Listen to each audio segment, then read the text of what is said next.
Thank you for bearing with us while we got the live stream up and running. It's important because not everyone can be here in person, so we want to make sure people at home can watch this.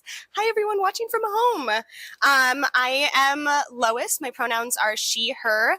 Visual description, I'm a white woman with mid-length dark brown hair, currently wearing an all-black ensemble. For anyone who doesn't know, we do visual descriptions for anyone in the audience or on the stream who may be blind or low vision to provide that access point. Hi, and I'm the other co-executive director, Ellen. My pronouns are she, they, and I am wearing a red jumpsuit and white sneakers, and I have a hat on that is tan in color. My brown hair is sticking out there, and I usually have bangs that are hidden right now. Thank you all so much for coming. Welcome to Town Hall number 1. Welcome to Fringe. This is such an exciting time. I've been making the joke all morning, but I do feel like it's true. It feels like the first day of school. We're walking in to meet new friends, to have new experiences, and to change the world with every one of your shows here today. So I'm so excited to go on this journey with you. Before we jump in, I want to do a land acknowledgement. The Hollywood Fringe acknowledges that we are on the unceded lands of the Gabrielino, Tongva, and Chumash peoples. Our statement serves as a practice as we commit to furthering our connection to Indigenous communities, past, present, and emerging. You can find out more about our land acknowledgement as well as resources at hollywoodfringe.org/land. We also want to start off today's conversation with an acknowledgement of the attacks from ICE against our communities here in Los Angeles, Minneapolis, and beyond. We know you may have questions on how this will affect June and what we're doing as safety precautions as a community. And we want to assure you that we're actively thinking about that and putting together something with our Access Advisory Board and staff and board of directors to make sure that that goes into all of our safety plans that we have here at the festival. Last year, when the ICE raid started in the midst of our festival, we pivoted quietly with our venues to create a plan for safety, and that was sent out in a very discreet way to also protect the immigrants that are in our community.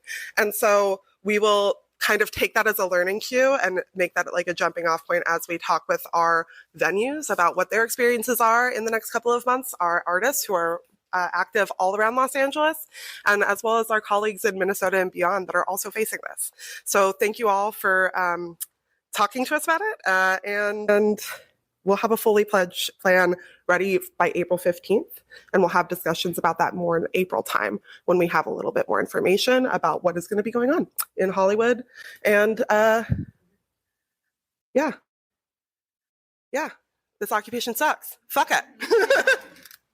Yeah, because it's too early, right, to put a plan together. So just know that we are consistently having that conversation, and you will be pulled into the loop as we get near. We're doing fine. Get closer to June. That way, our plan is current and best supports everything. Yeah. And if you have a show where your content is specifically about immigration, or you feel like you might be targeted in any way, we really want to talk to you. If you have concerns just as a general public, we want to talk to you, and we'll make sure that it's in conversation with those who are going to be affected most. And to the artists that we know are hitting the streets, stay safe out there and look out for each other and take care of yourselves. Yeah, 100%. And I think that's a great way kind of to jump into the festival as a whole, because that's really what we're doing today. We're just word vomiting at you a bunch about the festival. But it is about community. That is everything. I know that our doors are open. We're a large festival, according to numbers, but it really is a small team, and we are very invested. So the door is open for any and all concerns that come up along the way. Okay, jumping back in, thanks to Jen and Greg. Jen over here. Jen. For hosting us at the Batnani Theater, one of the venues available to rent for everyone still looking for a venue. This is being live streamed and recorded in case the live stream goes wonky. So no anyone watching from home, if anything goes on, don't worry. We have a backup and we'll make sure you get the content if anything happens. Hi. Thank you, Roddy, our programs director. Everyone say hi to Roddy. He is in the chat, so if you are joining on the live stream, feel free to jump in right there, and we will answer your questions and make sure you're involved here in the room. How many people in the room are new to Fringe? I love that. Hi, welcome to the family. I'm going to continue to say it until I've made sure to personally welcome everyone to the family. But that really is what Fringe is. And we're really thrilled to have so many new faces here. So welcome. Fringe is it's a huge topic. I won't pretend that this is going to be like a light, chill read.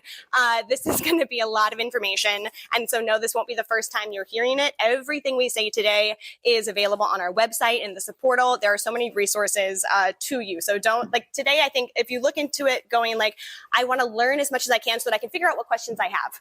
That's kind of the place to jump into this. Otherwise, like there's no point in trying to write down all of the dates we say. This is just to get you in the mindset of what questions do I need answered before I jump in fully. So take a deep breath. It's going to be a lot, but you have a long time to really gather everything you need to have a really successful Fringe journey. Resources that are available to you now. The Artist Hub is live at support.hollywoodfringe.org. There's a little button that says Artist Hub. That is your new resource for everything. We have it broken down, and I say we, Roddy did a fabulous job of organizing this, but it's broken up into stages. That way you don't have to try to read 50 articles in one sitting. Please don't do that. Be better to yourself than that. But it's broken up into really digestible sections. So if you're looking for marketing, if you're looking for budgeting, it's all broken down into phases. So definitely check that out. We also have support@hollywoodfringe.org. This is your new best Fringe pal. That is our email and the way to reach out to Fringe staff with any questions that come up along the way. During our off season, which technically this is kind of like our off light season, we promise a response within 72 hours, likely sooner, but 72 hours for sure. And then in May and June, we're on that most of the day. So 24 hours is going to be the longest you go without getting a response. Also check out our panels, for 15 years worth of panels and workshops. If you're like, I want to dive in and really just absorb as much as I can, they're all available on our YouTube page at Hollywood Fringe. We also have a podcast, which started last year. So all of our recordings from last year's panels and workshops, as well as this year's, are uploaded onto our podcast. So check that out on all streaming platforms, at Hollywood Fringe. I'm sure if you Google it, you'll find it. I don't really know how that works. It's called On the Fringe. Oh, it's called On the Fringe. Oh, it's On the Fringe in Hollywood. That's right. So definitely check that out.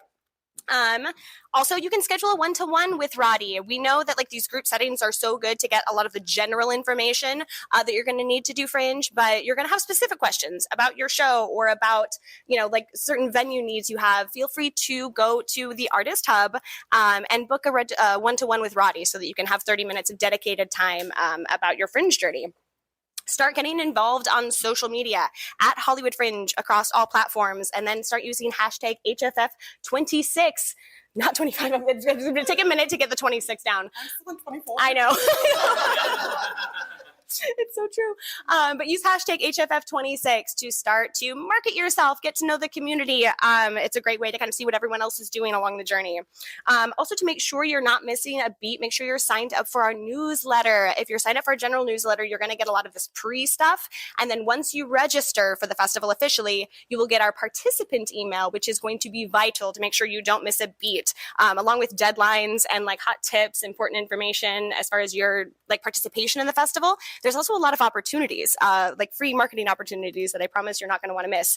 So make sure once you do start getting your participant emails to check those. They matter. Okay, we're going to talk fast. I'm going to talk slower than I usually do, but I'm going to talk fast. Yeah.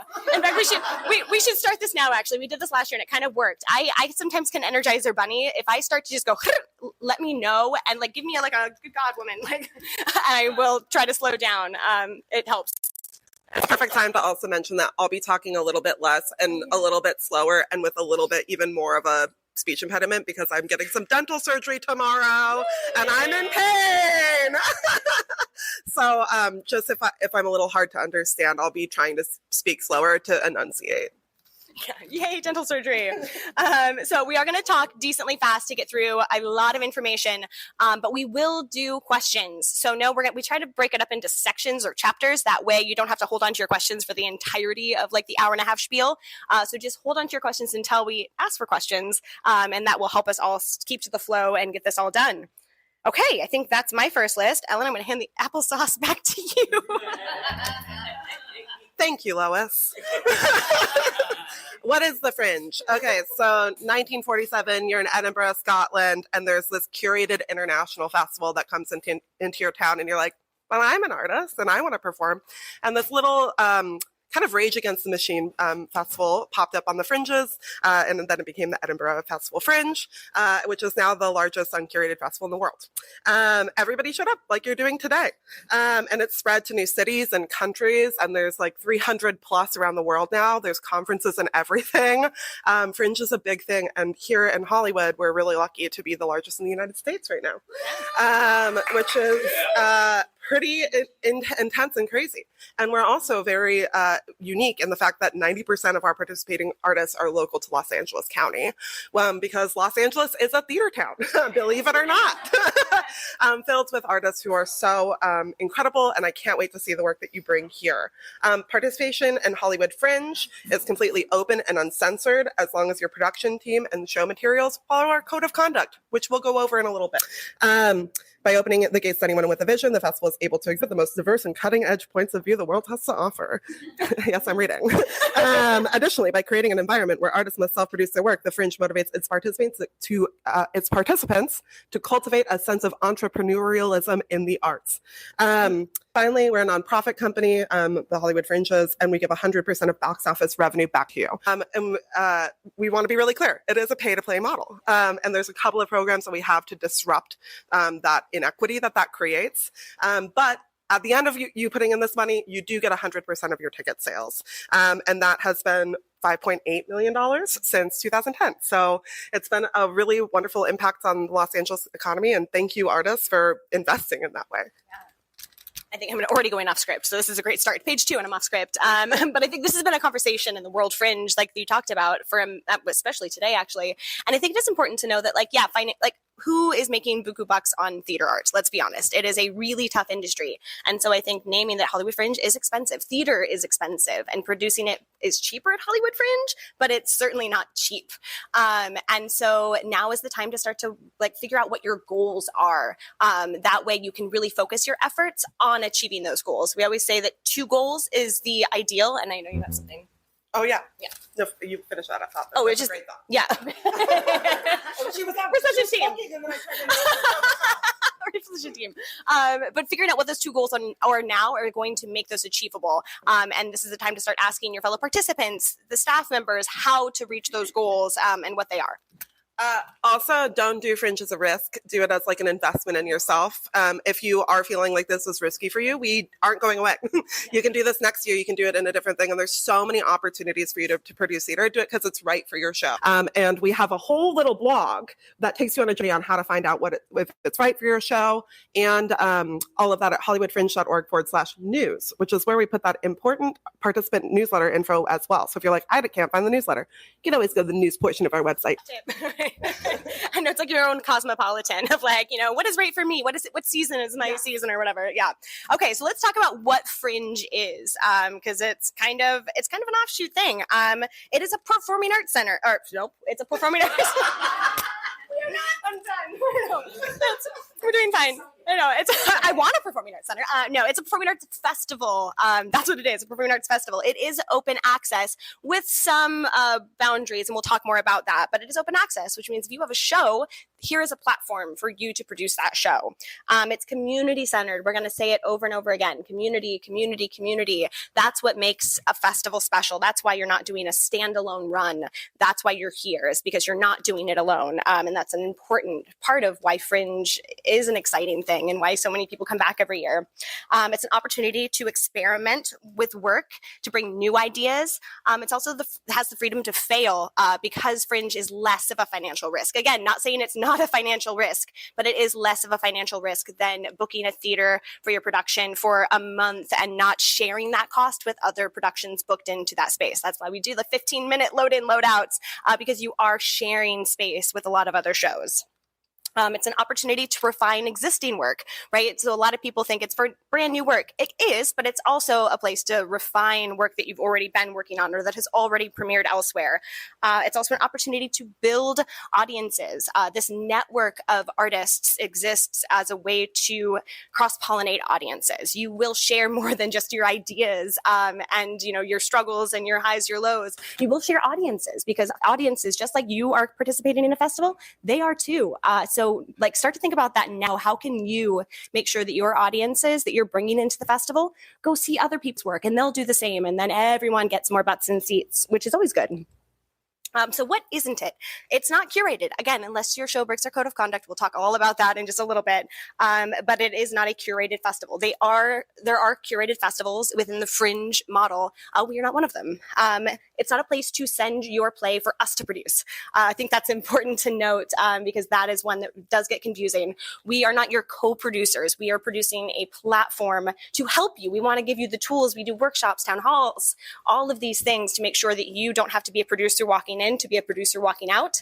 But that doesn't mean we are your co-producers and are the ones responsible for whether your show has success or failure. So know that now. Put that producer hat on and start to gather those tools. That way you can walk out of Fringe doing this all on your own without the festival, because that's our goal. We want this to be a part of your journey, not the destination. It's not a or it's an aesthetic.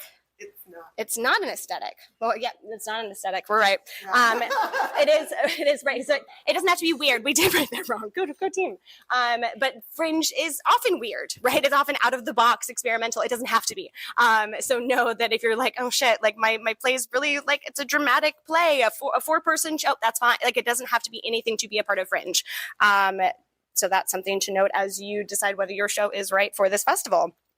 We have a ton of programs within Fringe. So it's more than just like put up a play. Like now I already see you're diving in, which is huge. Like having made it to the first of these events is going to be epic for you as you continue down this journey, because now I know you won't miss any of these programs. We have the industry and press program. This is how we make sure you are connected to industry members who can potentially take you to the next level, to book your show for another run, or to cast members of your team in an upcoming show. And then press, of course, to get the word out about your show. Or if nothing else, get those pull quotes. Pull quotes are everything, y'all. Ideally, this is, again, one stop in your journey. And pull quotes, things like building that toolkit that you can go sell to a venue who's going to pay you to be there, or go on tour and get the funding required to do that. Press is going to be helpful in that. Yes, grants. We have a hotspot program. This will be something you enjoy in June, but we partner with local businesses all over the Fringe zone to make sure that you and audiences have discounts to bars, restaurants, coffee shops, all of the things that need to happen in between shows, because it's a whole ecosystem, right? Theater is such a huge part of our local economy. We also have a volunteer program. We're a small nonprofit. We're going to keep saying it, but our team is really small. And so we have a volunteer program for things, especially in May and June. We'd love people to get involved. I find it's a great way, like the feedback we get is volunteers who just want to learn more about the festival, kind of dive in. Volunteering is a great way to give a couple of hours, but then really figure out the inner workings of like festival producing or festival admin if you're interested. So we hope to see some volunteers in the room. We also have the Access Advisory Board, which is an amazing group of artists who are committed to making sure our space is accessible. They are speaking to the artist experience and we are listening to them. So that's an amazing program. We have funding opportunities. The scholarship program has closed, and I promise anyone in the room who has applied, we are so close to notifying everyone. So keep an eye on your email. And then we also have the Artist Fund, which will open up in mid-February, and that's available to anyone who identifies as low income and local to Los Angeles. And hasn't received funding in the last 5 years. And that. Yeah. And hasn't received funding in the last 5 years from Hollywood Fringe. Please, that anywhere else can fund you, but ask you to self-identify as low income, because we also know that 80, what's the stat? 80 Too many artists that participate in Hollywood Fringe and LA theater in general are low income, and so we don't ask for proof. We don't ask you to spend that time to prove you're low income, just to maybe get a grant. And then should we announce how much it's going to be this year? Yes, we should. This year we are upping that individual grant for the winners that are selected for the award to $1,000 to help with venue cost, registration, any of the things that come along with Hollywood Fringe. And that is done by a lottery. So it's just you self-identify, you fill out the application, and then we do a lottery to give as many as we can. It's all funded by our funding. So again, nonprofit, we have a commissioners club, and any donations made through that program, 25% of it go directly into that fund. So we're putting 25% of all of our funds into artist pockets. We also have the cabaret, which is also changing this year for any veterans who are returning, which is, I see a couple here. We talked about this in the postmortem last year. So y'all, we do postmortems at the end of every festival, and we genuinely take what y'all say into account and change things based on feedback. So this year, cabaret is going on the road. It's becoming a little bit of a field trip program. Yeah. And so keep an eye out for those. We'll be going into several different spaces to market your shows to people who are not already aware of Hollywood Fringe. So not super far away. We're not, leaving the state, but we are going to go out of Hollywood to make sure that we're bringing new audiences in. So keep an eye out for more information on that. We also have our Fringe HQ, Central Box Office, and Artist and Industry Hub. A lot more on that closer to June, but we'll have that physical space for artists and audiences and industry members to gather and Fringe. Yeah. Applesauce. Get content. Yeah. So we're living in an uncertain time with economic downturn, with fires, with ice raids. People are feeling really strapped financially right now. People are extending themselves to just exist in society. And that makes you stressed. It makes you stressed going into every space that you're in. And it also makes you quick to turn on your fellow person. And it might make you feel sometimes like you're pitted against each other. And this is a space where we are so radically aware of the outside forces that are making us that these feelings happen, but also protecting our space. This is a safe space for people to create in, which means that we have behaviors that are not allowed in our space. Before we go into the behaviors that are not allowed in our space, one of the big things we like to talk about is our community ethos and why we do this. So Hollywood Fringe is not a curated space, but we do stand by our community ethos so that our entire uncensored body of work stands up as a platform against harm, not perpetuating it. Let's dive into what that is. This festival is built on a freedom of expression and lack of censorships, which means that we must maintain the utmost respect for one another to create a safe place for people to take risks within their work. We won't censor your words unless they are actively harmful or hateful against a protected group. For example, women, people of color, queer and trans folks, disabled folks, deaf folks, fat folks, religious folks, and the list goes on. There are limits to this uncensored nature, and that's set by our Access Advisory Board, our staff and board of directors. We have a very diverse community, one that often has more women and non-binary people producing than men. And we attempt to foster a community where these folks don't face the gendered harm that they face in a typical working environment.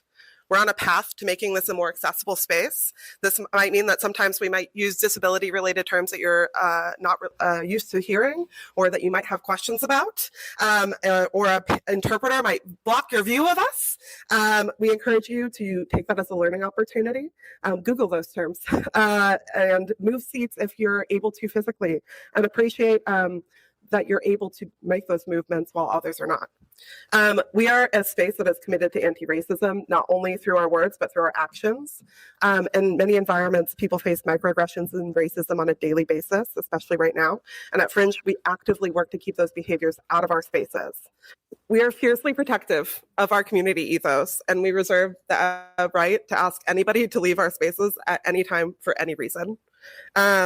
This isn't to scare you, but actually to invite you on the journey to make our world a more wholly inclusive place where you are able to exist in community with one another. We try to engage folks in conflict resolution when violence is not present. Thank you for helping us create the space that has become this beautiful, beautiful Fringe. And we can't wait to tend that further with you all.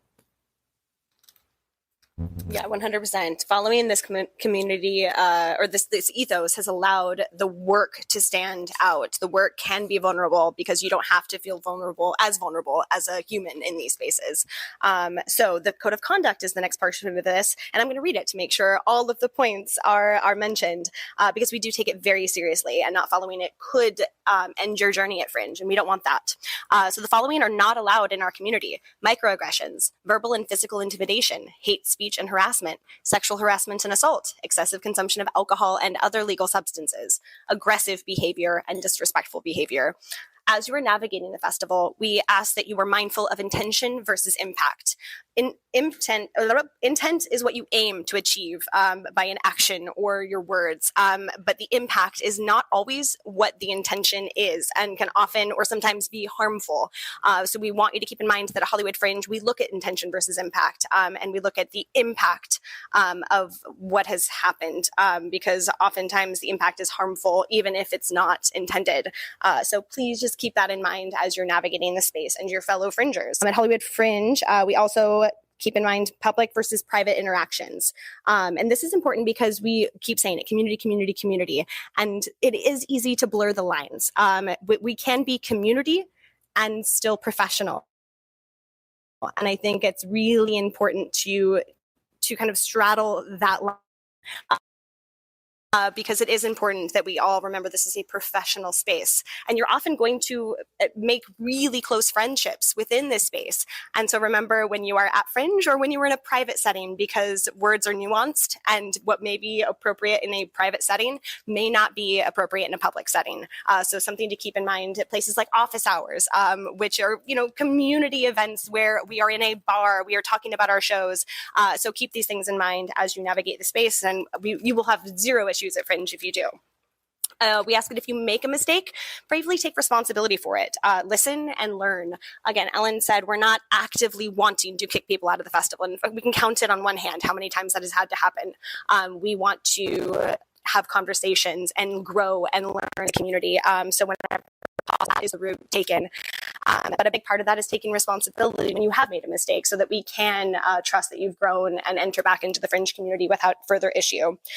So we do ask that if we come to you, please take that seriously. Take a deep breath. Avoid defensive behavior or reactions that also come with pride, embarrassment, and in general white supremacy culture. I can't say how often it is so much easier to have a conversation when someone is not defensive. So take that breath if it comes to it. And I trust that it will not happen. But if it does, prepare to take a deep breath and have that conversation with us so that we can move forward in growth and have a great journey here at Fringe. As Ellen said, we reserve the right to tell anyone to leave the space at any time. Again, we don't want to, but we do reserve that right. Participating in Fringe is a privilege, not a right at the end of the day.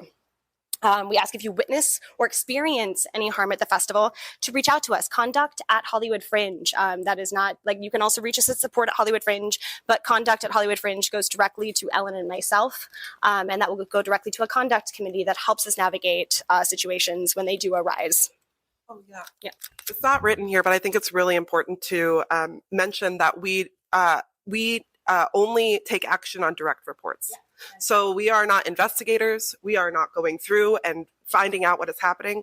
If you have a problem, it is so important that, or somebody in your cast has a problem, it's really important that you as the primary producer are in communication with us at Hollywood Fringe. We can't help you if we don't know what's going on. And we really are really open to talking to people at any time about anything, even if it's just last year, there's some instances where people just needed to talk it through and create a best plan for their own individual situations. We are here for you as producers, especially when you have large casts.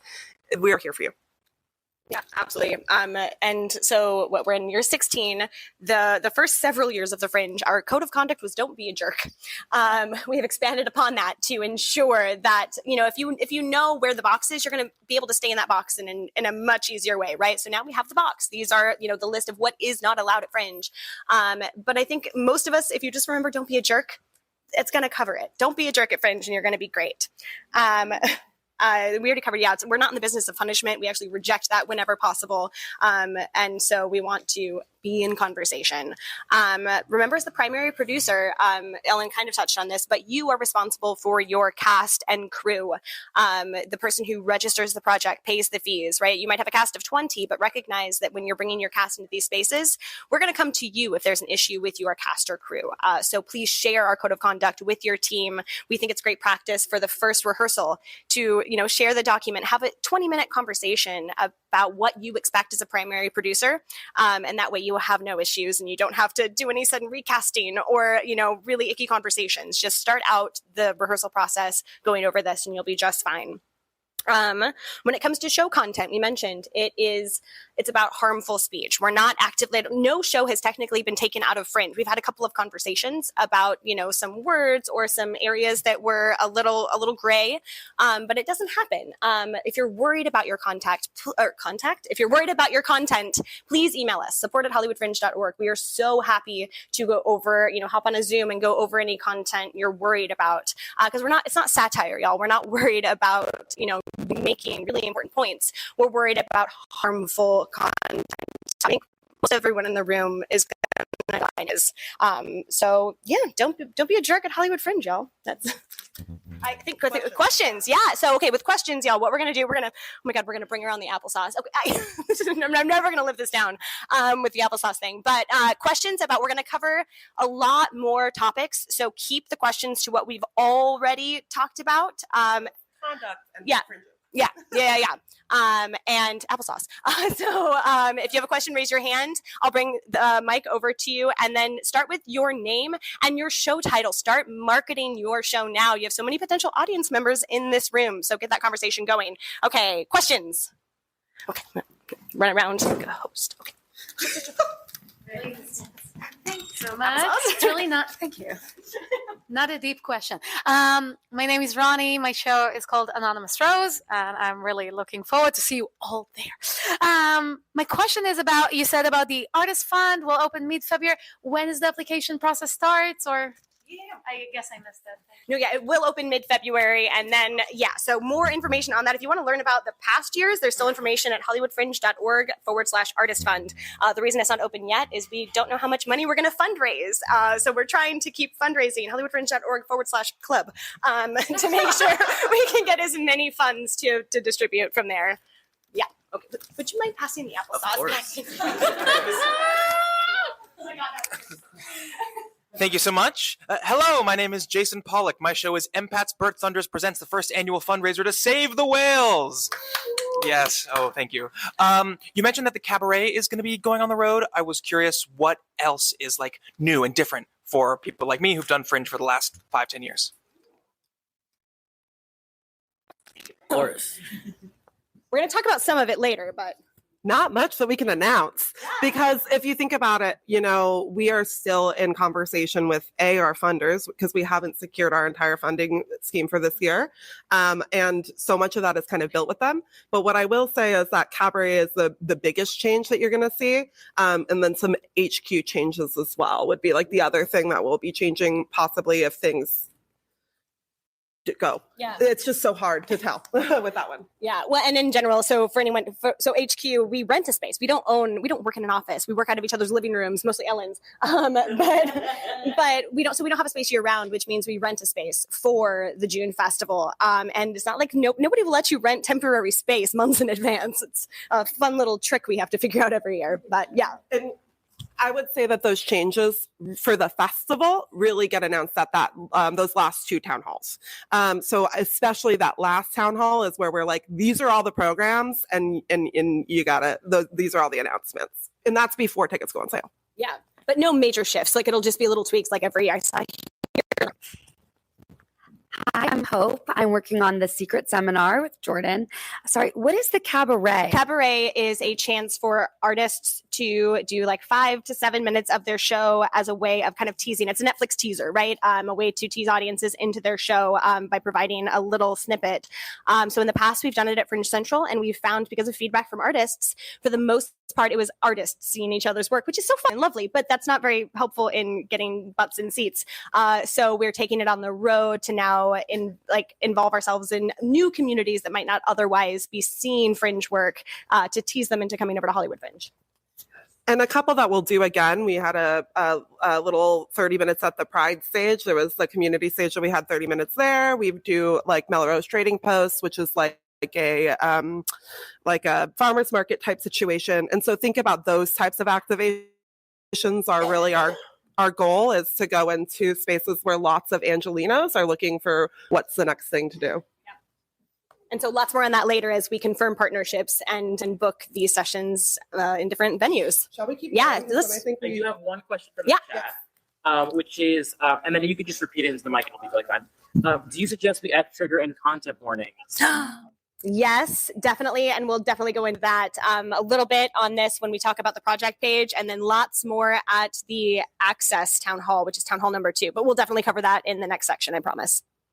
And the question was about trigger warnings that I did not repeat into the microphone.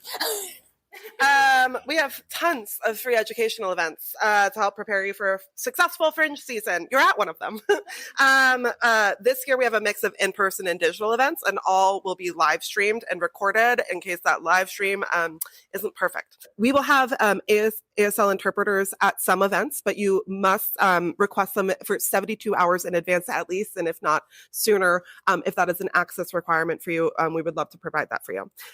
We also put captioning on our videos to make sure that people are able to access our information in multiple ways, as well as put an audio only version of all workshops and town halls on our podcasts on the Fringe in Hollywood. So if you're driving around and you just want to listen to the dulcet tones of Lois and Ellen speaking, you can do that. And it won't be illegal. Workshops that we have coming up. So we have workshops are where we work with participants from past Hollywood Fringes to tell us their experience. Town halls are where Lois and I drone on. And so workshops that we have include alternative BYOV venues at Fringe. So that's if you want to bring your own venue into the Fringe. I recommend you don't do that unless you are trying to do site-specific work as like your biggest ethos, or you already have a relationship with a space. And if you've done Fringe before, it is way harder because you are your venue manager and you're the producer of your show. It's just a lot of work. That being said, we always have it every year, and it is exciting work. So please come to that if you are interested in doing that. We have a budgeting and fundraising panel that's coming up in just about 2 weeks. And to prepare for that, go look at that budget blog, start to put your budgets together so that we can talk all about that. We have anti-racism for white artists. We have marketing and ticketing. We have how to tech your Fringe show. We have festival expectations. Those are the workshops that all come from the Fringe community. The town halls are where you speak with us directly. And they're also really important because it's where we make major announcements like, hey, there's new programs, or kind of explain some of the new policies that come through, and you're able to live ask questions. So our next one is about how to make your Fringe show accessible. And it's a great thing for you to go to that because you don't have to spend money to make your show accessible. You can have these pivot rings, like you can have these like staircases until you get to a producing level where your show is 100% inclusive, 100% accessible. But you have to try, even in this moment, to start making your productions as accessible as possible. 25% of our population has a disability. It is so important that we are inclusive in our community as much as we can financially. So we'll give you all of those tips from like, I am an A+ student to I'm trying. And all of those levels are really important. So please come to that. We have the next one after that is about our printed guide, ticketing, press. It's about all of that stuff for that May on sale date. All of the things you need to be thinking about before the festival starts. And then after that, we how to have the most of your Fringe, how to make the most of your Fringe experience. That one is going to be about the things you need to worry about in June and late May. So that will include like, where is HQ this year? How are awards working? The industry program.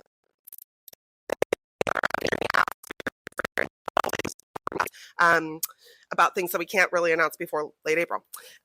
We also have virtual web sessions because our website is, hard to navigate because, it's the internet and they all are, I don't know.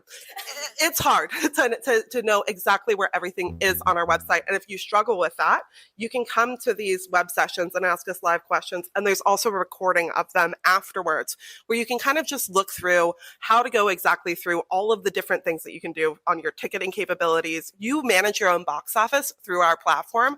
So it's a really great way for you to be able to make sure that whoever is running your tickets knows everything about our website.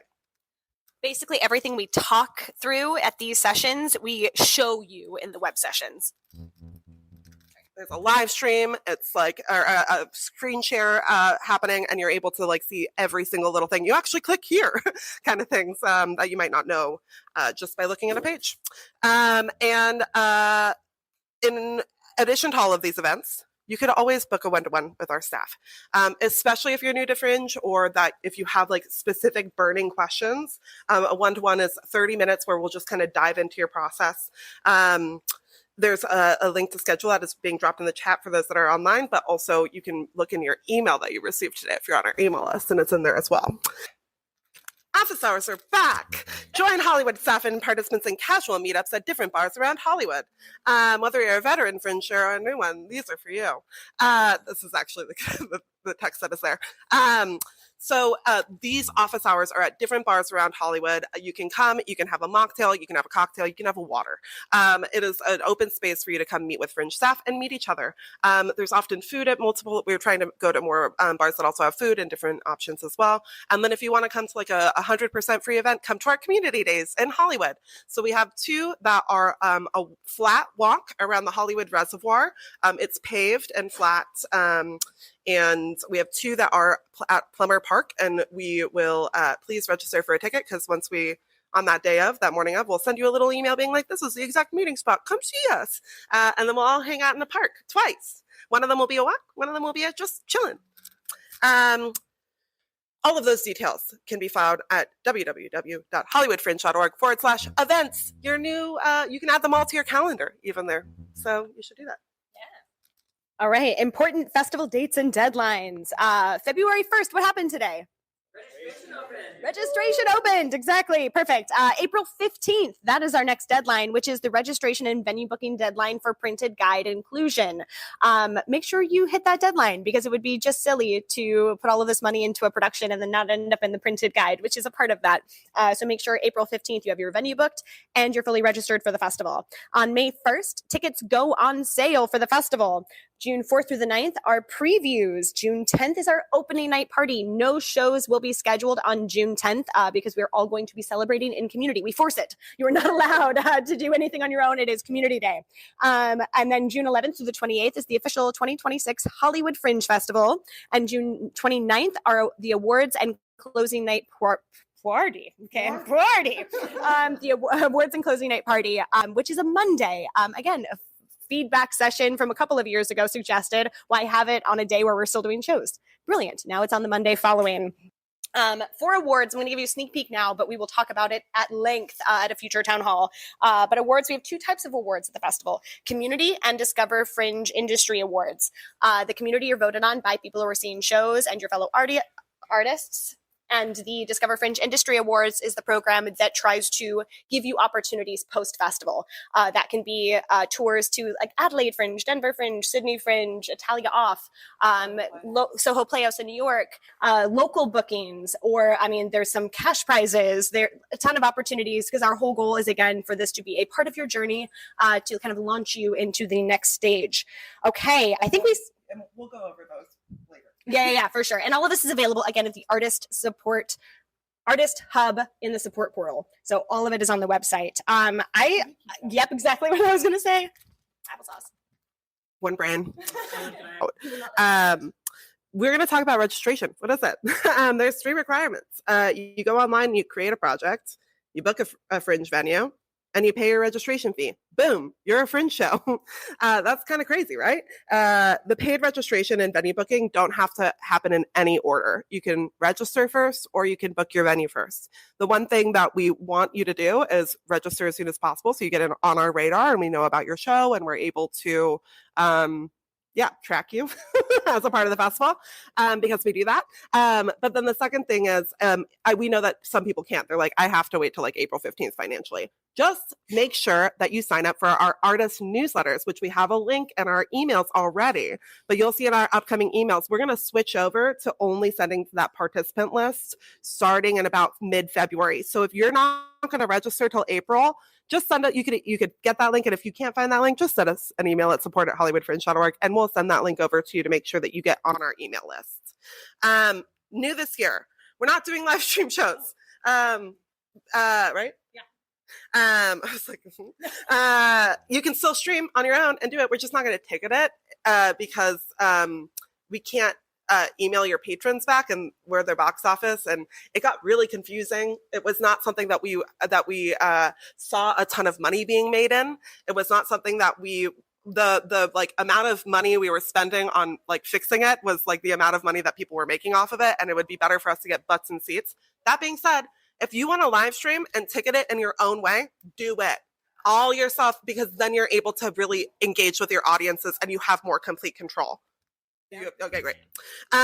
So step number one, what is creating a project? You're gonna go, it's easy. You go to hollywoodfringe.org/add_project, and you start the journey. It can be updated at any time, so it's okay if you go through a little quickly.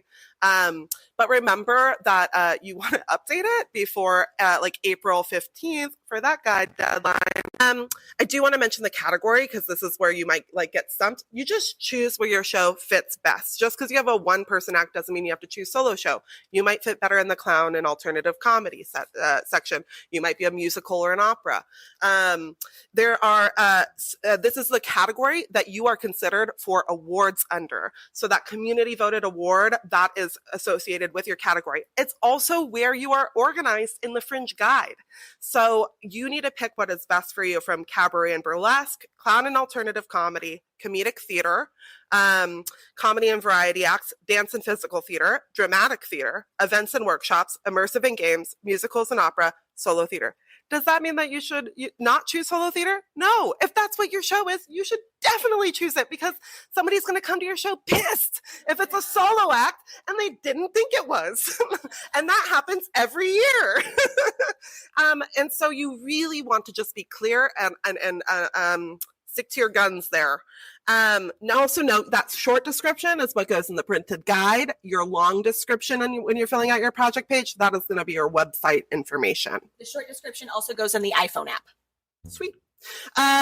Step number 2, you register. You made a little project. Now you have to go through and like pay for it. But there's also some other things that have to go in there. One, you tag your project. This is really important that you don't just like make up a funny tag because the only things that show up are the 30 most used ones across the Fringe. So you want to kind of gamify what tags you're using based on popularity. And we'll go over that in the marketing and ticketing portion. You don't have to really worry about it, but some suggestions that people will do will be like comedy, solo theater, queer, funny, like they will do like just whatever descriptor fits best for you. You're going to answer some basic information about your production. There's some demographics that we ask for. We publish those in like big numbers, so we're not going to talk about your individual show in that way. We're not going to like go through all of your things and be like, this person makes this much money. Like that's not how it is. It's pulled as like big data points for our annual report, which is where you could go see what our stats looked like last year. If you go to hollywoodfringe.org/annual report, good idea to look there because you can see what shows did well. We have our awards listed there from last year. We have like ticketing stats and information, which is good for your budgeting. I would recommend going there. After that, you'll apply through venues in the site. That doesn't mean that they know that because some people really utilize that function and some of our venues have different ways of booking. And if you went for, it's really important that you kind of like hit it in multiple angles. So it's just one part of it. You can call, some people prefer calls, some people prefer email. And that was discussed in the venue panel. Yeah, I'll just note because I was just there. It more like lately they really are utilizing that. So the site is great. I think the key is to remember, think it's not so much apply as it is show of interest. Just because you apply does not mean that you're like, okay, booked, done. Hard no. It is showing interest. So don't be afraid to show interest to multiple venues that have piqued your interest. Take tours, chat with them through the sites. Also, don't ghost them. If you book somewhere, just let everyone else that you're talking to know. It's really like not super nice. We figure it out eventually, but it can save everybody some problems if you're just like, okay, I've narrowed it down to my 3 that I'm talking to, and then you just reject people. Just like dating, it's better. We want all the venues to do well, so we'll be like, oh my gosh, it's okay. Yeah. I don't And know while why we were I saying hate that, us. it is a great chance. Like, remember, you're going to be an artist after Fringe, and likely in LA. So get to know a bunch of venues, knowing that you'll have other projects. Oh, yeah. I'm vamping. It's picking it up on the recording mic. Once you book your venue, they enter your performances on the site. You can't do it. And also, don't worry about it. We worry about it. We are so on them around booking time. And sometimes people, emailing them like 30 million times when they've maybe told you like, hey, I do it on this day, might make it have less time to work on other things. So really be intentional when you are talking with your venue. Say, hey, when do you schedule performances if that's something that's going to kind of drive you nuts, and start to put that in your brain. And we will make sure that they are entered and that you're in the guide if you're registered. Yeah, another reason to register. So basically, our audit on our end is if you are registered, I can tell that you don't have a venue. If you have a venue and you're not registered, I see that too. So you'll be hearing from me at the last couple of weeks before the deadline if one of those two things is not done. When you're registering, you also sign your participant contract. Read it. Read all of your contracts. Have your friend read your contract. Have somebody who's better at contracts read it for you.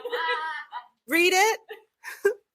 And finally, you'll register for Fringe. This is where you pay us money, which is $425 for paid multi-performance. That did go up this year. This is the first increase since 2019, and we are not planning on increasing it for the next 3 to 5 years, unless something changes. But we would never raise it after the 3. We're hoping for 5, if that makes sense. 3 is like the minimum. Free show is $225, and a workshop is free if you already have a registration, and $50 if you don't have a registration for a multi-paid performance or a free show. What is a workshop? Well, I was just about to talk to you about it. It's right there underneath. It says workshop program. Free for HFF participants, $50 for others. Educational in nature, smaller guide listings. So this is like when we have our guide, we have a section that has our events that are happening during the festival. Other people might be like, I want to teach a yoga class, or I want to do I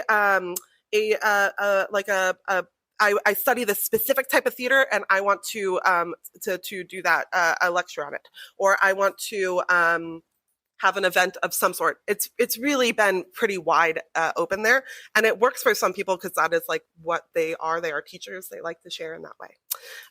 This promotes the knowledge share across our community as well. So once you register your show, you pay your registration fee. Boom, you're registered. It says you'll be assigned up automatically to the participant newsletter, have access to the participant packet, and get discounts on ads. Our ads are on our website as well as in the printed guide. And people are like, why do you have paid ads for the printed guide? Because that's how we pay for the printed guide, because it's so expensive to print. You are also printers, so I also understand. You guys print postcards. You can register in one sitting. It's pretty fast. Remember that you need to book your venue and that you need to do all of this before April 15th, and go to the web session if this is confusing. Screen. Yes, March 10th is the web session where we will walk you through all of this. So let's talk about what's included in that registration. A listing in the printed guide. So not the guide ads. We'll talk more about that when we get to marketing, but a listing in the printed guide that includes your short description, the title, where your show is and when. A listing on the website, of course. Your project page becomes your ticketing hub and sees well over 1 million hits during June alone. So a busy little website. Listing in our mobile app, still iPhone only, so sorry y'all, but the iPhone app will be live and available to audiences to book directly through that.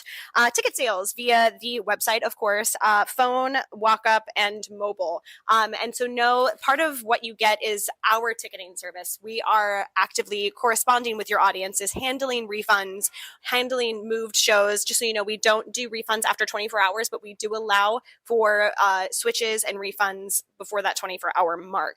But we handle all of that for you. That way you are not trying to rush into your show while getting back to an audience member who can't find the venue or things like that. We're handling all of the correspondence. Tons of articles, not only about like how to Fringe, but making every opportunity available. As well as discounts. That's a big one. The article is up and we'll continue to add more and I'm trying to figure out how to do we'll just keep going.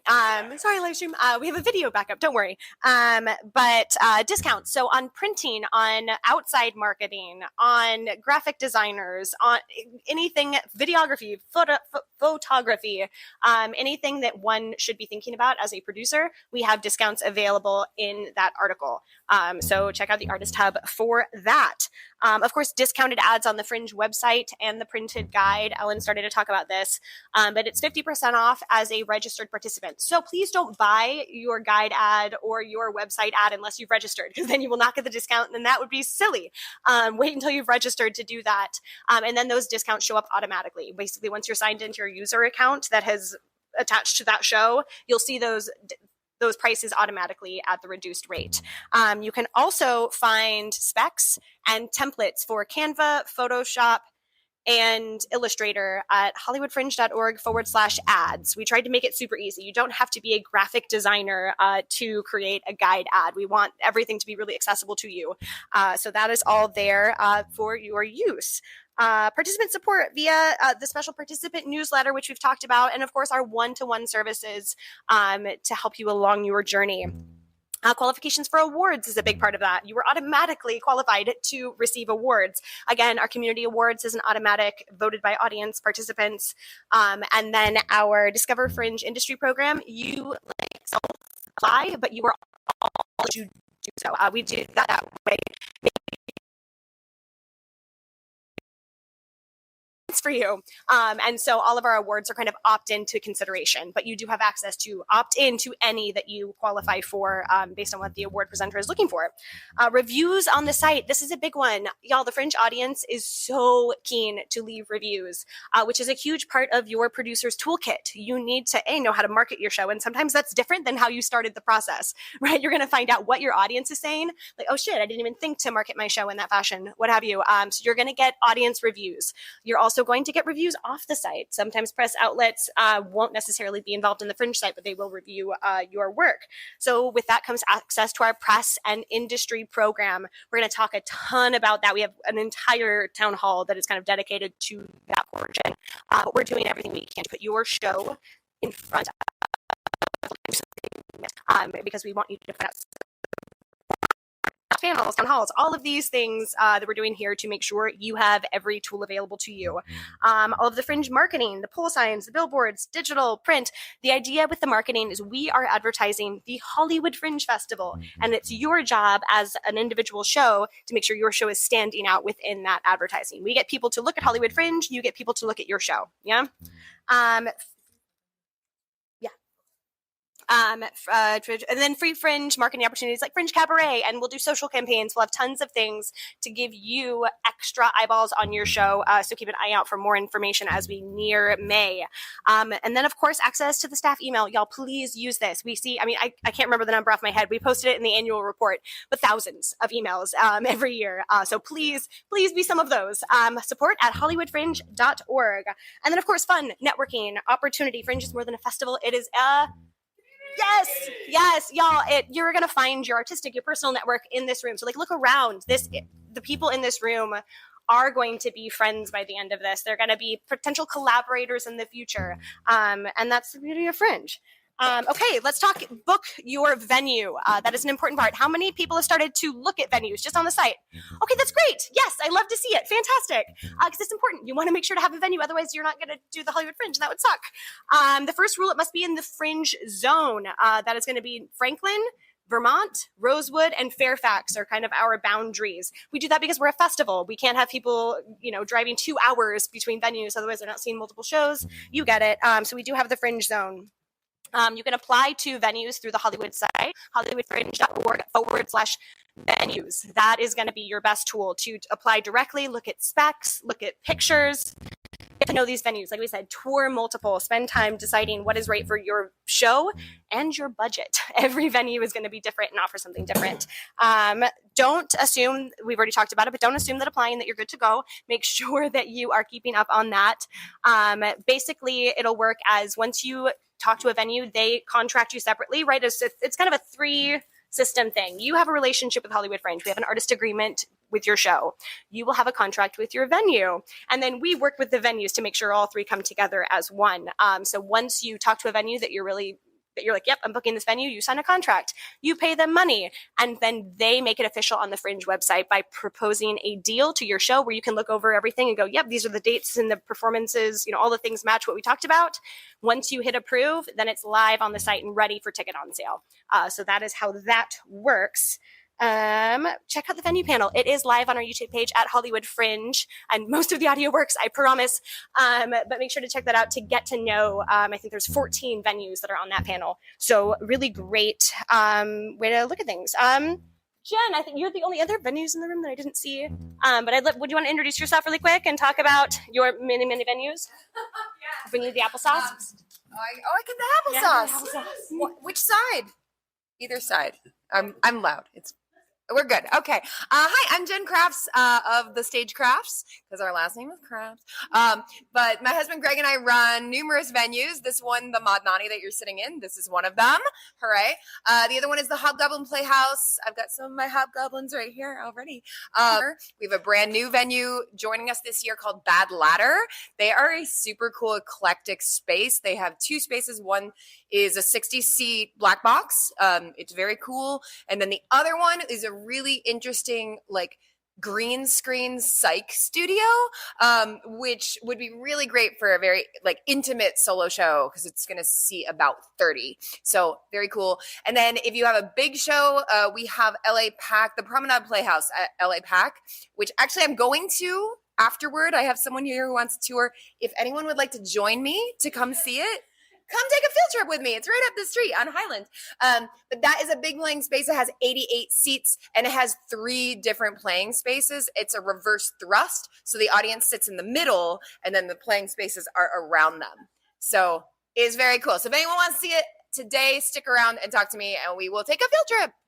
But yeah, so many venues. We're so lucky to, work with some amazing venues. So again, take the opportunity to get to know a bunch of venues. This is expanding your network as an artist.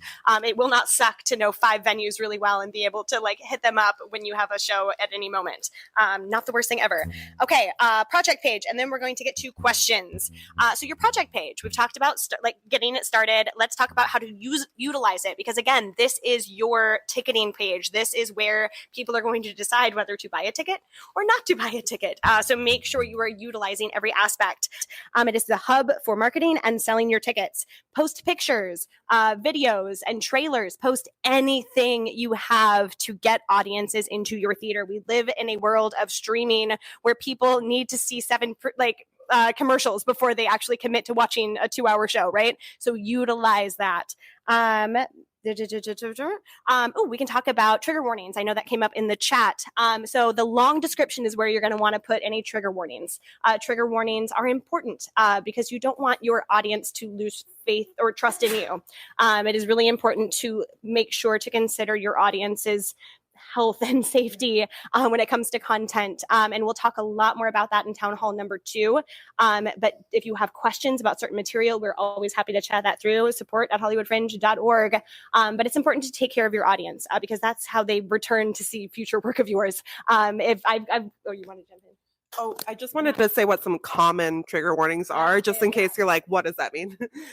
Common trigger warnings would be gun violence. It is very important if you use prop guns or things like that you notate that in your project page and that you never point them at the audience. The amount of Fringe shows I've seen with, if you're going to use a prop gun, you've got to have somebody on your team that knows about stage combat. Or you will talk to us in a way that you don't want to. If you are talking about suicide or suicidal ideation, that's often one that you'll want to talk about.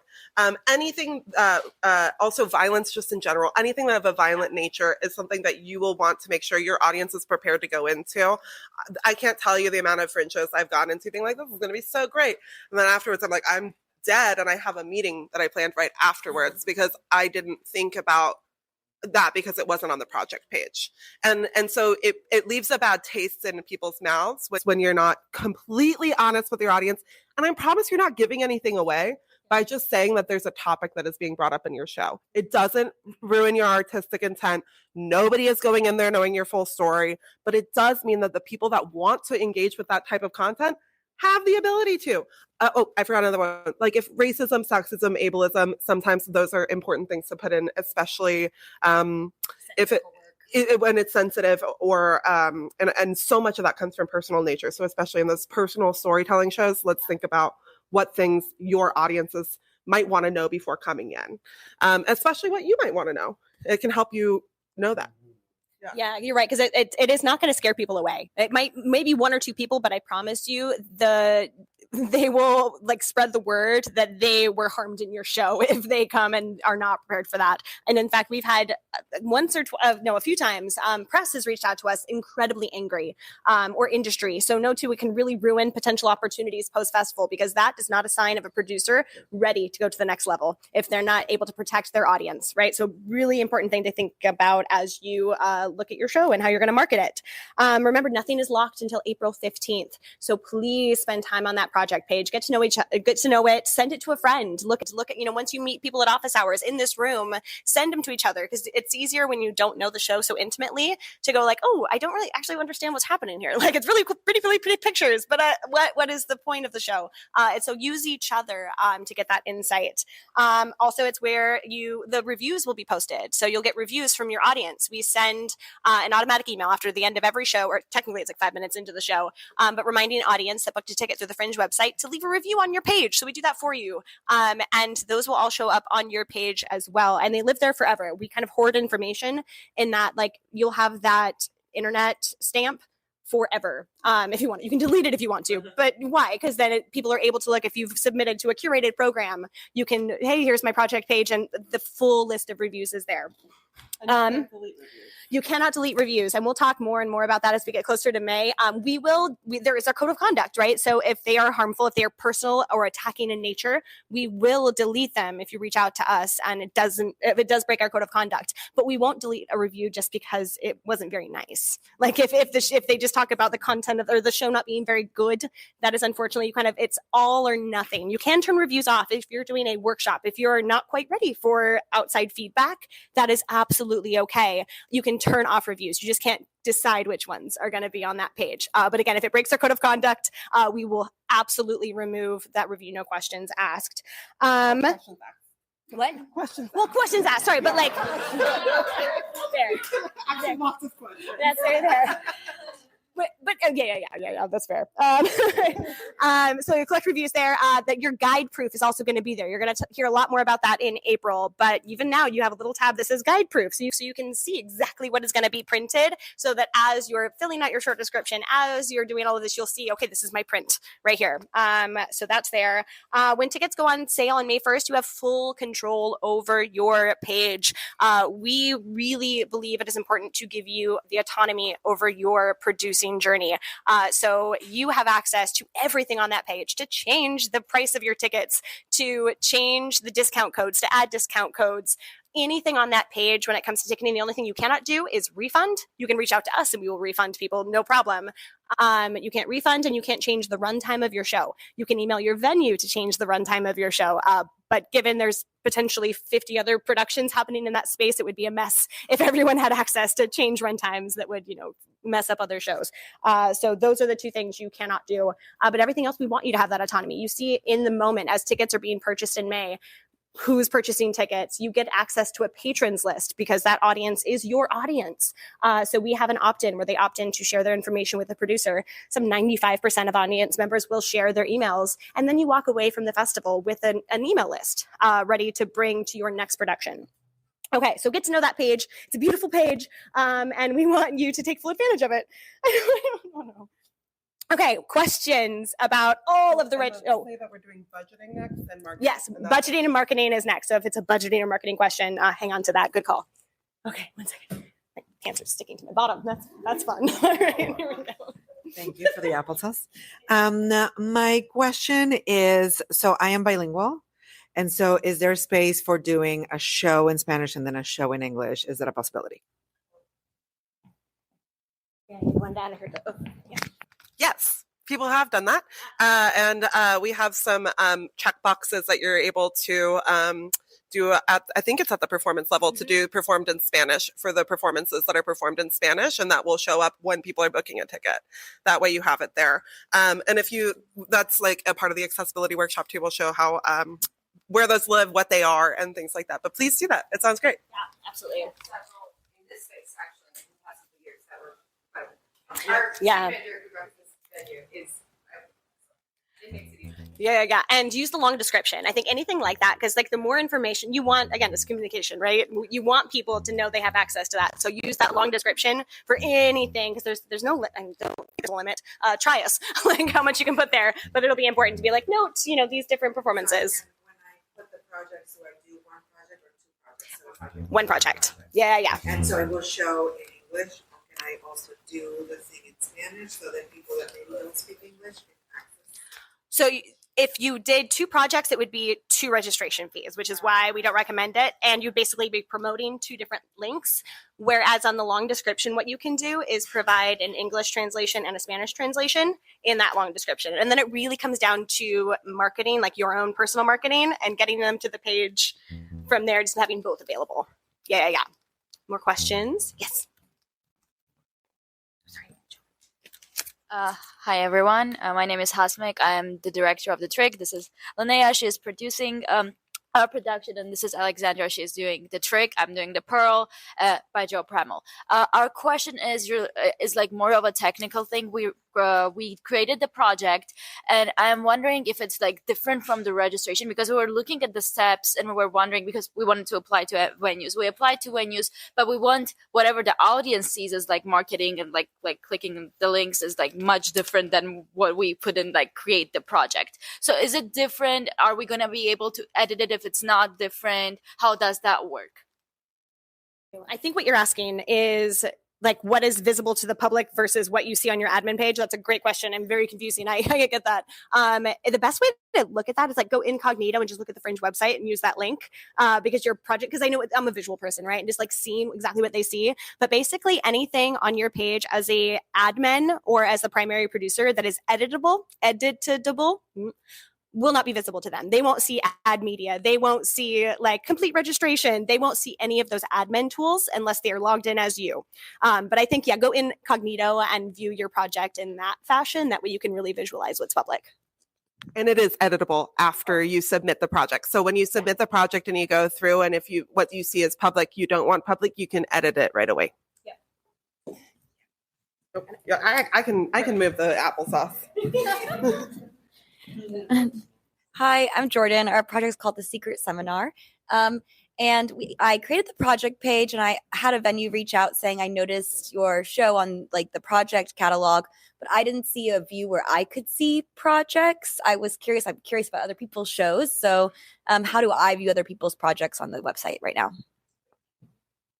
We have a project feed, but I don't know the link. You probably know it. It was going to test me. It's going to test me. Project feed, hollywoodfringe.org/project feed. Or like feed or something? Feed, I would Google Hollywood Fringe project feed and something will come up because that's a great question and something, not a lot of people look at. Yeah. And then soon, once people are registered, a lot more is going to be public anyway. Yes. Hi, I'm Logan. Tyler and I here are putting together Dead John, an 80s rock musical. For trigger warnings, we just have a random question with it. Considering he's a character in our show, should we trigger warning the devil? Thank you. Yeah, I feel like there's going to be so much gray area when it comes to trigger warnings. I think it comes down to more of what this character is doing, in my opinion, or like, unless it is a heavily religious conversation around the devil, because there's like, clown devil versus like, Holy Bible, whatever. So I would just like check in with like what your gut says. I think that sometimes with religious content, it's so up to your ethos and what you want your audiences to know beforehand. And so I think I wouldn't call it something that's necessary for a trigger warning unless you wouldn't know that it's dealing with religious topics going in. And then you could say religious themes, and somebody might know that, because I think it can be triggering for some. Thank you. Hi, I'm Nicole. I'm directing Your Unemployed Friend on a Tuesday. And I had like a similar question with the bilingual shows because I do want to do one show in Spanish. So if I was gonna go ahead and like buy Fringe ads, should I do like 2 different ads or should I like finesse it so it's like I'm wondering like what the best way to go would be. So you can totally buy 2 ads, like buy 2 small amounts and run 2 simultaneously, one that's in Spanish and one that's in English. The Spanish ones will stick out because we don't have that much, but that's also really helpful for people who are looking for that. But I think the most important thing is that you're going to tag your show as performed in Spanish for that performance so that it goes into our marketing for Spanish language shows because there's very few, usually about 10 to 20 performances. And so it's a great way to be able to, for us to be able to know that it's happening so that we can actually put it into the funnel of the communities that we're reaching out to. And then as well for you, I make everything on your project page is going to show up in English for them until it gets translated, but then it will have that marking for performed in Spanish for that performance as well. And I think this is off topic to the question, but I think another point to why you should spend so much time on that project page. Yeah, we're looking at your projects because we want to uplift your work. So we're talking to press, we're talking to industry. So when they're like, hey, I'm looking for a specific show, the more we know about your show, the more we are able to go, hot damn, I know exactly the show. You're looking for a bilingual show, I got you. And so the more we know, the more we can help connect you with people that are going to help you. I saw one over here. Yeah. Would you mind passing me applesauce? I'm so sorry. Passing the applesauce, I swear to God. Hi, I'm Raina. My show is called The Uterus Party. And so my question is on ASL interpretation. So that's really important for me. I want at least one show to have ASL. Is that like something where it would be like similar to the bilingual where we indicate, we have this show will be translated into ASL? And does it have to be all the shows? Can it just be like a limited engagement? Everyone, that's a great question. Exactly the same. So we'll talk a lot about flags, but you can flag an individual performance. That way the audience can search for it, which is the whole point, right? Making sure audiences know what they can see. Also check out if you're looking to do ASL interpretation, we love it. Even if it's one performance, the reason we do it by performance is that so you can kind of take those baby steps toward access because it's expensive and we recognize that. But go to the discounts article, and we have some resources for ASL interpretation because there's only like getting someone who does theater is going to be a huge benefit to your show. Oh, yeah. You can bring anyone into your production. Like, it doesn't matter. Yeah, it's your production. Totally. I'm just saying we have resources for someone who's like, I don't know who would interpret my show. Yeah.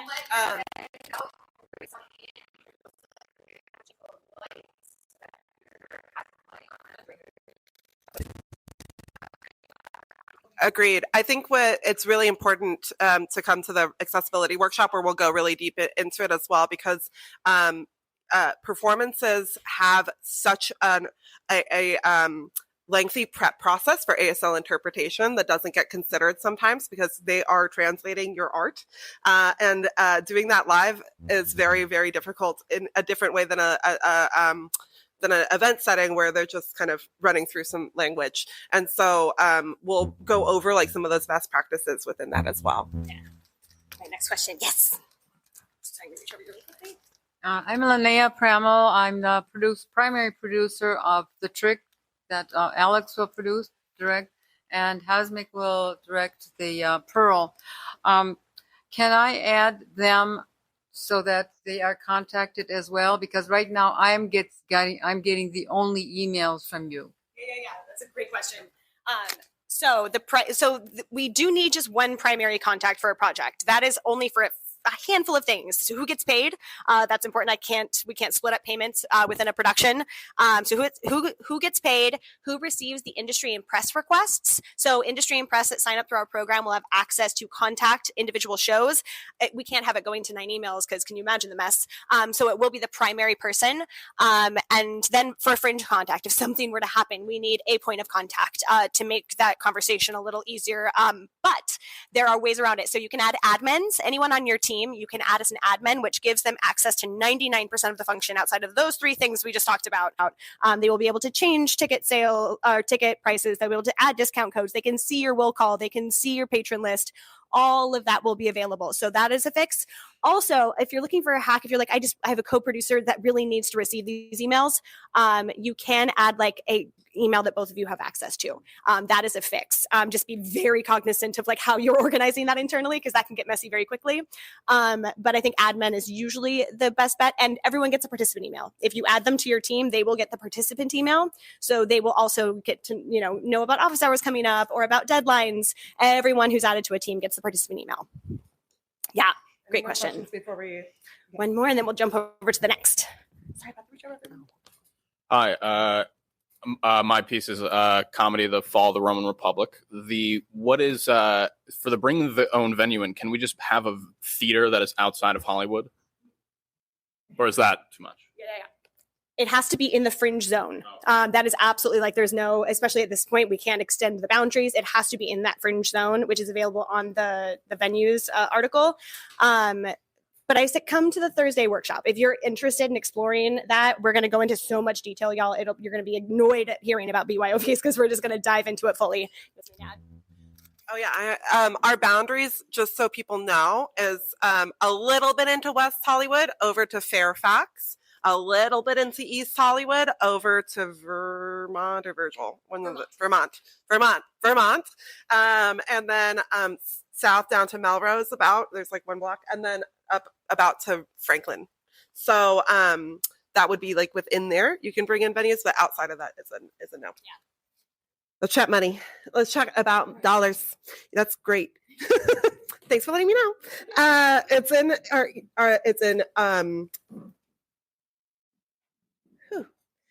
It is in all of our interests that this is a financially successful experience for everyone. So let's talk about costs, a little bit how you go through that budgeting process. And then we have an entire workshop where our artists will go over their experiences. Additionally, I think it's really important that you look at our sample budgets, which are in the Artist Hub. Go in that artist portal. Robbie this year grabbed 15 to 20 different sample sizes from like a really small production. We have it broken out from like solo shows into ensemble shows, and then musicals are even different as well because of that different cost breakdown. And then within there, we have like your little like, I'm just putting up my show as cheap as possible to your, I'm trying to get this off Broadway and this is an investment. And those budgets are vastly different from each other. Like one was like up to like in the double 20, like a lot of money, like 20,000 was one of them, right? Yeah. One was like 20,000. I was like, wow, I'd never heard of that at Fringe before, at Hollywood Fringe before. Edinburgh, yeah. But some started at like $1,500. So you're really looking at that large scope of like, I've spent $1,500, so I spent that. Your average that we were seeing the most is about $2,500 was kind of like what we were seeing a lot in there. Now you need to look at those and see, because there's all of these different little details about what they were spending on. Some people spend in their venue the most. Some people spend, they might get the cheapest venue possible and do a couple of shows, but they might have a bigger production cost. Some people live stream. Some people didn't live stream. Some people paid people. Some people didn't pay people. Some people put it into their budget because they couldn't pay people to take care of people, which is always a smart thing to do, like putting some meals together for people. Also paying for gas stipends or parking stipends when people have to park. For instance, maybe your cheapest venue doesn't have free parking, so maybe you're going to include parking costs in there. So you have so many variables, but here are some typical things to watch out for.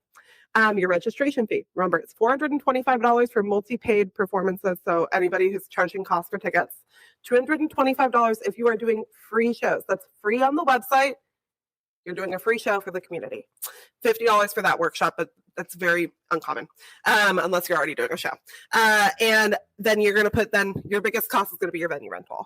And that, again, wildly fluctuates depending on what type of space you're looking for, what neighborhood you're looking for. There's no such thing as a bad Fringe venue, and there's no such thing as a bad Fringe area. We have so many pockets of Fringe venues, and we really try to make sure that there is activity among there, that there's restaurants that we recommend around each of those venues, that there's little Fringe pockets we can make possible. Then you're going to have your production fees. These are going to be your production costs. You might have costuming in here. You might have things like, I want a lighting designer. That might be something that you don't do if you don't have a ton of money. Maybe you are okay with something that's like no cues or just a lights up, lights down. It's fine. You know how many great Fringe shows I've gone to that had like no designers, but really they have the story there, and then I've seen them, 2 years later, and that production has really grown. That's also fine. You might be ready to be at that growth stage though, where you want a lighting designer, or you want a costume designer, or you want to have bolder costumes. That would be a production cost. You have your marketing fees. You're going to think a lot about this. Marketing fees doesn't always just mean like paid advertisement. This is also like, I'm going to go to a lot of events, and I'm going to eat food at those events, and I am going to drink at those events. I am going to meet people. I am going to go to see a lot of shows. Somebody said I needed to budget for the shows that I wanted to go see. Although there's this thing that a lot of people do called comp swapping or maybe discounting. And so also you want to put that in your budget. So how do you budget your tickets? So your budget, these are all the costs that I'm talking about. How do you budget your income? So the things that you're going to want to budget around are fundraising. It's really important that you fundraise. You think that people don't want to help you produce your show? They do. They want to see more live theater. And I would say right now, people are way more likely to give to a individual production than I've ever seen before. The mutual aid is real. It is so important that you put together a good pitch, though, and that people have specific things that they're looking at and they understand what they're funding. And it's not just like I want to produce a show, but maybe that works for you. I don't know. Maybe your friends like that. So we'll talk all about those tips and tricks at that budgeting and fundraising workshop. We'll talk with some people who really do this often with their shows. Not me, who's just, I don't know what I'm talking about. Okay, so you're going to have this fundraising portion. People were kind of seeing between like $750 to like $5,000. Again, it depends on who you know. So you're going to sit down, you're going to write down a list of all of the people that you know will give you $25, $250, whatever number you think you can get them to do. And then you're going to think of that budget as being like 30%.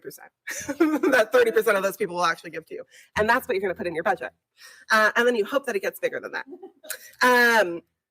Then you are going to work with your little team to put it out into the Ethernet, or the internet, not the Ethernet, the ethers and the internet.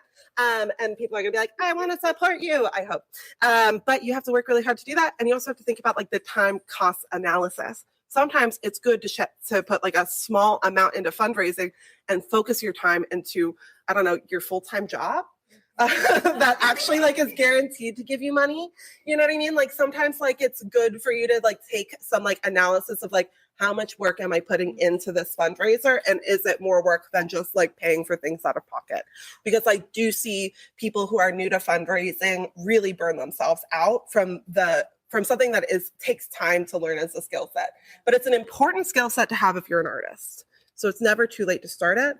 But I would say you don't want to be like, and I'm going to get $5,000. I've never run a fundraiser before. All my friends love me. They might, but you have to run like a really, really good campaign then. Then you're going to have your ticket income after the festival. So this is not money that you're going to have access to until after the festival.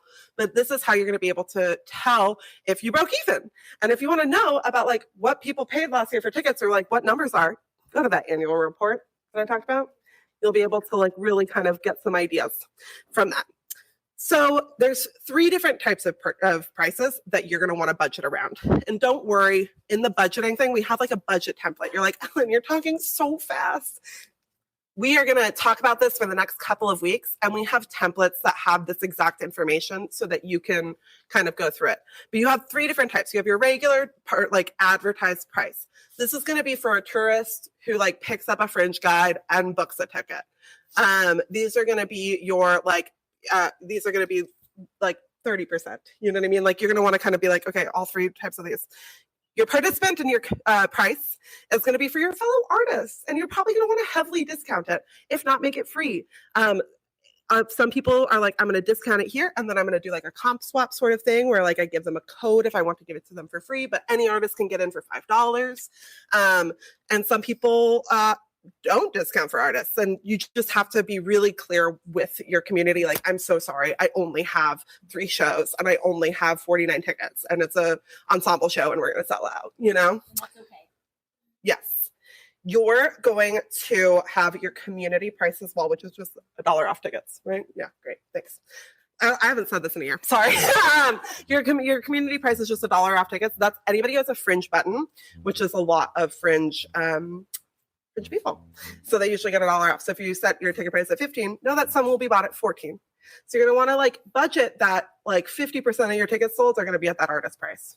50% are going to be a mix of the other two. And then you're also going to want to think about discount codes within both of those things. So really, you're a regular and participant. When I say 50%, you're also probably going to discount some of those.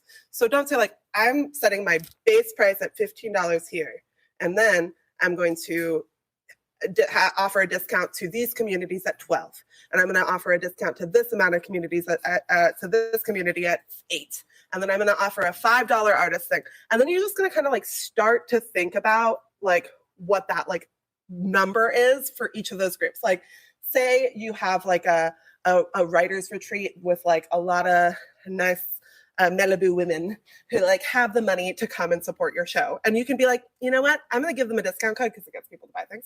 But I'm going to put them at that $12 price or whatever. Then you're going to write them into like your little, okay, I think that I can sell it at this. So you're basically going to like write down the types of people you think are going to do this. You're basically pre-marketing for yourself and deciding where all these dollars are going to go. So your capacity plus your ticket price times your sell-through rate is like your nightly gross. You are going to comp people in every night. It's just going to happen. You are going to comp in industry. You're going to comp in friends that you want to see the show. It's just going to happen. So what we say is that your sell-through rate should be budgeted at a couple of different rates. We can do a 30%, a 40%, and a 50% sell-through rate. Anything past that, you just want it to be bonus. So you're going to take all of these little calculations, and then you're going to remember at the end of the day, your sell-through rate is really going to be at like about 50% of all of these calculations, because everything else should be bonus. And this is going to be your real budget that you're going to actually be able to make it, because you're not in your head making up numbers that don't really exist and people that don't really exist. So this will be your like nightly gross. And you'll have your number of performances, and you'll be like, okay, with this many performances, I will make this much. But you have to have people to fill all those performances. So you can't just go in. And this is why I said you're gonna have two lists. So you're gonna have like your nightly grosses that you're gonna make. You're gonna like have the like, okay, if I sell 30% of the house, if I sell 50% of the house, if I sell 40%, you're gonna have this over here. And on this list, you're gonna have a running list of, I can get 8 people from this place. I can get 6 people from this place. I can get 1 person from this place. My mom is gonna come. Like you can, I'm gonna comp in this person. You're gonna have this. I'll make her pay. No, I'm just kidding. I would comp in my mom. I have. But it's true. You're going to want to just like start to make these lists of where these people are actually coming from before you decide how many performances you want and how many seats you're going to sell. And then that'll help you kind of decide like what size venue you need, what spaces are going to like, how many performances within that venue it's going to be, based on like kind of knowing what you can sell. So for your budgeting purposes, I just like gave you a lot of information, and I'm telling you at the budgeting and fundraising workshop, you're going to want to come because there's like usually a projector where we like do this with like numbers, and you're like, I get it now. So the things that I just want you to remember is that you're going to have 3 different types of tickets prices and more that are variable. You're going to have like your capacity that you're going to want to go at 30%, 40%, and 50%. And you're going to want to set like, what is the, you're going to want to then go and have your nightly grosses. And that's going to basically, for your 3 performances, let's pretend you're a 3 performance. You have like your 30%, 3 performances at this much, 40% at this much, 50% at this much. So you might just want to use your average of all of these kind of ticket prices to create that thing to make your nightly gross. So say I'm a $15 ticket price person that's going to be listed. When I'm making my nightly gross and I have the start of my ticket sales at $5, I'm probably going to put my average at about like $9, $8, you know what I mean? So that I can like be really accurate about what my nightly gross is going to be, considering all of these different variables. Now, I'm going to say this. It's really important that our community sets the price together. In the past, our average has been $10 to $15. We think that we're actually at a point where people can raise their listed price in the printed guide a little higher. What we are recommending for solo shows, and correct me if I'm wrong, Lois, is between $12 and $18. So you're going to want to, if you are on fire, that listed price could be at $18. If you are unknown, Don't do that. It's going to be harder for you unless you have that Malibu Women's Club that's going to buy it at 18 and send it at 18. For your ensemble shows, we were talking about 15 to 25, depending on what your ensemble costs look like. What does that look like? Is it a two-hander? Is it something that's really simple all the way to something that costs a lot of money? You're going to want to kind of see what can you kind of set there. And then, yeah, that was what we decided, right? I can't remember what the other one was. So just know that that's going to be a little bit higher than the average was last year, but we are recommending that people set prices a little higher because if everybody does across the board, it doesn't really affect people. Last year when we surveyed our audiences, we're happy to pay more from that general audience pool. Now you also want to remember, there's a lot of people who see like 10 Fringe shows. General audience pool. Yeah, they are not going to buy it at $18. They'll probably buy it at 10 because they're trying to see 10 shows, which means, and a lot of our audience is low income. A lot of our audience comes to Fringe because they have access, not because they're giant patrons of the arts, to be honest. Like, we do have a few of those, and you should charge them full price. But just think about these things when you're budgeting. I'm going to stop talking about budgeting and come to that workshop so that you can see it all laid out for real and that we can create that budget before you go into spending more money. 100%. And if you want to get a jump start, hollywoodfringe.org/budget. Wait, singular budget. Yes, budget. Because Roddy has collected tons of examples from last year. So you can kind of see, what does a solo show look like? What does an ensemble show look like? What does a large venue look like? Small venue, etc. Just to start to get an idea of what that should look like. Okay, let's talk marketing. How are you going to get people into the seat so that you can budget for a higher success rate? Remember, we give you the tools, but it is your responsibility to fill your seats. We're here to help. We're here to market the festival as a whole, but you got to get butts in seats. So start marketing ideas early. Start to figure out what your marketing plan is. That way you don't spend all this time on your amazing show only to get to May 20th and go, oh, fuck, I forgot to invite anyone. And it happens every year. So don't do that. It is so important that you have a great show, but it is just as important that people get to see the great show. So flyers are big. They're not like a necessity, but they are a big thing, especially within the Fringe community. So make sure if you do want to print flyers, check out our artist hub. There's discounts on printers. Also use our logo. We have all of our logos available at hollywoodfringe.org/branding. It does help to show that you're a part of something bigger than just the one show. Ad buys, remember we have the online and the print. They're 50% off for all Fringe participants. Register first.